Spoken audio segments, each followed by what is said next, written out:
ठरलं तर मग मालिकेच्या येणाऱ्या भागामध्ये अतिशय जबरदस्त ट्विस्ट आपल्याला बघावयास मिळणार आहे.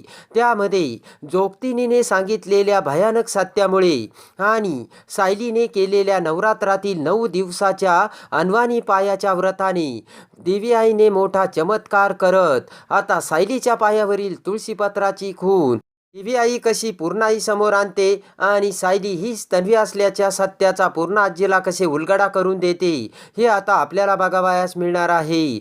त्यामध्ये आता सायलीच्या भक्तीमुळे देवी आईने प्रसन्न होऊन मोठा चमत्कार घडवून आणलेला असतो आणि त्याच आता नवरात्र उत्सवामध्ये जोगतीन ही सुभेदारांच्या घरी येऊन जोगतिनीने सायली आणि अर्जुनच्या मोठ्या भयानक खऱ्या सत्याचा उलगडा पूर्ण आजीसमोर केलेला असतो. त्यानंतर आता जोगतीन अजून एक भयानक उलगडा करून तन्वीचे सत्य पूर्ण आजीसमोर येण्यासाठी जोगतिनीने खूप मोठी खून ही पूर्ण आजीला सांगितलेली असते आणि त्या संशयाचे रूपांतर खात्रीत होऊन पूर्ण आजी कशी सायलीच्या पायावरील तुळशीपत्र बघते, हे आता आपण बघणार आहोत.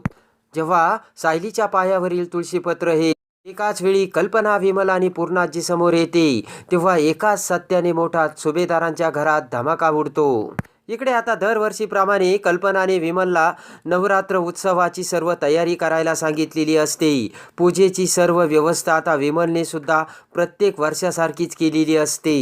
इकडे आता कल्पनाचे सुद्धा 9 दिवस उपवास असल्याचे कल्पना सायलीला सांगते. त्यावेळेस सायली ही कल्पनाला म्हणते की आई, मी सुद्धा 9 दिवस उपवास धरते आणि उपवासही निरंकार असतात आणि मी नवरात्र उत्सवात देवीचे जे व्रत असते ते अनवाणी पायाने चालण्याचे व्रत देखील धरते. तेव्हा कल्पनाला सायलीचे खूप कौतुक आणि अभिमान वाटत असतो. तेव्हा आता प्रत्येक दिवशी काय आणि कसं कसं देवीची सेवा करायची, देवीचं व्रत करायचं, त्यासाठी आता सडा रांगोळी कशी घालायची आणि देवीची पूजा कशी करायची, हे सर्व आता सायली कल्पनाला सांगत असते.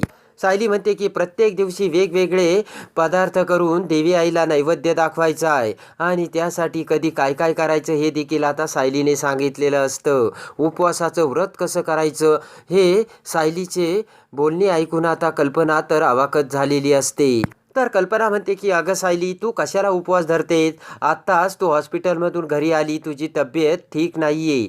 तेव्हा सायली म्हणते की आई, तुम्ही काही काळजी करू नका. प्रत्येक वर्षी मी हे नवरात्राचे व्रत करते आणि ते व्रत केल्याने मला वर्षभर देवी आई ताकद देते. संकटाचा सामना करण्यासाठी मला ही देवी आईकडूनच बळ मिळतं. सायली म्हणते की आता नवरात्रामध्ये मी अखंड ज्योत जाळून अनवाणी पायाने देवीच्या मंदिरात दररोज जाणार आहे. तेव्हा कल्पना म्हणते की अगं सायली, ह्या सर्व गोष्टी प्रतिमासुद्धा करायची बरं का.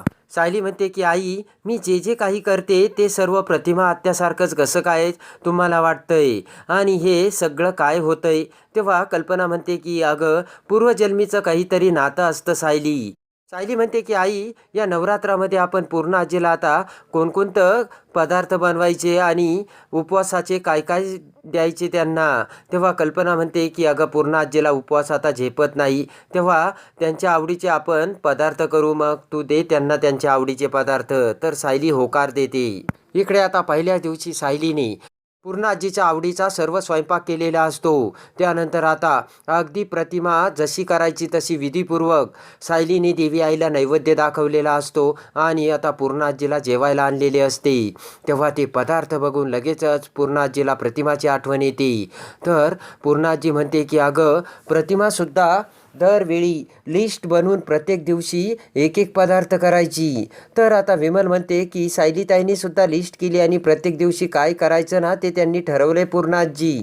आता प्रत्येक दिवशी सायली काय काय करते आणि कसं कसं करते याकडे पूर्ण आजीचे लक्ष असते आणि प्रत्येक दिवशी आता नवरात्र उत्सवामध्ये प्रतिमा जशी करायची तेच आता सायली साग्र संगीत, पूजा, जेवण वगैरे सर्व काही नैवेद्य, पूजेची मांडणी हे करत असते. त्याच वेळेस आता जोगतीन ही सुभेदारांच्या घरात आलेली असते. जोगतीन ही घराच्या दरवाजात येताच पूर्ण आजी, कल्पना, विमल सर्वजण जोगतिनीला आतमध्ये बोलावतात. तर आता अर्जुन आणि सायलीसुद्धा तिथे आलेले असतात. तर लगेचच जोगतीन ही अर्जुन आणि सायली समोर येते आणि अर्जुनला म्हणते की तुझं नाव सांग. तेव्हा अर्जुन त्याचं नाव अर्जुन सांगतो. तेव्हा जोगतीन म्हणते की नावाप्रमाणेच तू शूर आहे. त्यानंतर जोगतीन सायलीला नाव विचारते. तेव्हा सायली तिचं नाव सांगते. तर लगेच जोगतीन म्हणते की फुलासारखीच नाजूक आहेस तू. त्यानंतर आता मोठे डोळे करत जोगतिनीने सांगितलेले असते की तुमचे लग्न झाले तरी घरच्यांसमोर तुम्ही लग्नाचे नाटक करताय. तेव्हा ते ऐकून पूर्णाजीचे खाडकन डोळे उघडतात. तर कल्पनाला मोठा धक्का बसतो. अर्जुन हसतच म्हणतो की आम्ही नवरा बायको आहोत. तेव्हा जोगतीन म्हणते की अजून खूप मोठ्या सत्याचा उलगडा होण्याचं बाकी आहे. आणि जोगतीन लगेच पूर्णाजीकडे बघते आणि म्हणते की तुम्ही तुमच्या सुनेला सून मानत नाही, बरोबर ना? तेव्हा लगेचच पूर्णाजीला मोठा धक्का बसतो आणि जोगतीन हे सर्व काही खरं कसं बोलत आहे याची आता पूर्णाजी विचार करू लागते. जोगतीन म्हणते की अहो, सोज्वळ मनाची, एकदम पावित्र्य जपणारी आणि देवी आईची निस्सीम भक्ती करणारी ही सून तुम्हाला लाभली आहे. तुमच्या घरची ही खरी लक्ष्मी आहे. तुम्हाला समजत नाहीये आणि तुमच्या मनावर तुम्ही वेगळाच गैरसमजाचा मुखवटा बसून ठेवलाय आणि त्यामुळे तुम्ही या पोरीचा स्वीकार करत नाहीये. पण जेव्हा तुमच्यासमोर सत्य येईल ना, तेव्हा तुम्हाला तुमच्या चुकीचा खूप पश्चाताप होईल.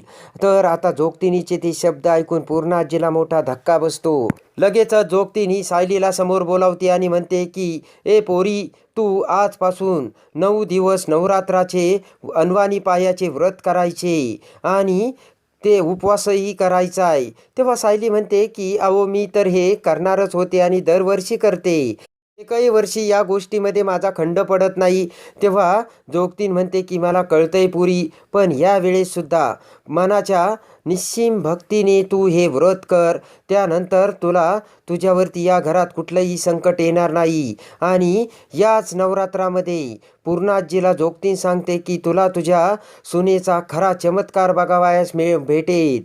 ज्यावेळेस तुझ्यासमोर खरे सत्य येईल त्यावेळेस तूच तुझ्या या सुनेला मुलीसारखं जपशील. तेव्हा पूर्णाजीला मोठा धक्का बसलेला असतो. तर पूर्णाजी म्हणते की ही माझी सूनच नाहीये. मी अर्जुनचं लग्न माझ्या तन्वीसोबत लावून देणार होते, पण आता ह्या अर्जुनने ह्या पोरीच्या तो जाळ्यात अडकून तिला लग्न करून घरी घेऊन आलाय. तेव्हा जोगतीन म्हणते की त्याचं काहीही चुकलेलं नाहीये, एकदम बरोबर आहे. आणि तू सुद्धा 20 वर्षापूर्वी ज्याला शब्द दिला होता ना अर्जुनने, तेच केलं आहे आणि तुला याची प्रचिती लवकरच येईल. असे शब्द आता जोगतिनीचे ऐकताच पूर्णाजीला धक्का बसलेला असतो आणि जोगतीन निघून जाते. त्यानंतर आता 9 दिवस अगदी साग्र संगीत सायलीने जोगतिनीचा शब्द पाळलेला असतो. अनवाणी पायाने राहून देवी आईची निस्सीम भक्ती करत दररोज अनवाणी पायाने मंदिरात जात आता सायलीने पूजा केलेली असते आणि देवीची सेवा केलेली असते. त्याच वेळेस आता 3ऱ्या दिवशी सायली ही देवी आईच्या मंदिरात अनवाणी पायाने जाण्यासाठी निघते. तर लगेचच एक मोठा चमत्कार होतो. देवी आई समोरून जात असताना अचानक सायलीचा पाय अडखळतो आणि लगेचच सायलीच्या पायाला थोडेसे दुखू लागते. तर लगेचच सायली ही खाली वाकून तिचा पाय बघू लागते. तर त्याच वेळेस पूर्णाजीचे लक्ष सायलीच्या पायाकडे जाऊन पूर्णाजीला मोठा धक्का बसतो आणि सायलीच्या पायावरील तुळशीपत्र पूर्णाजी समोर येते. त्याच वेळेस कल्पना आणि विमलचे सुद्धा लक्ष सायलीच्या पायाकडे जाऊन मोठ्या सत्याचा धमाका उडतो. अगदी 9 दिवस प्रतिमासारखे सर्व काही करणारी सायली हीच तन्वी असल्याचे सत्य कल्पना आणि पूर्णाजी समोर येऊन संशयाचे रूपांतर खात्रीच झालेले असते. आणि जोगतिनीने सांगितल्याप्रमाणे सत्य पूर्णाजी समोर येऊन आता पूर्णाजी कसा सायलीचा स्वीकार करते हे बघण्यासाठी आणि ठरलं तर मग मालिकेच्या डेली अपडेटसाठी आपल्या चॅनलला लाईक करा, सबस्क्राईब करा.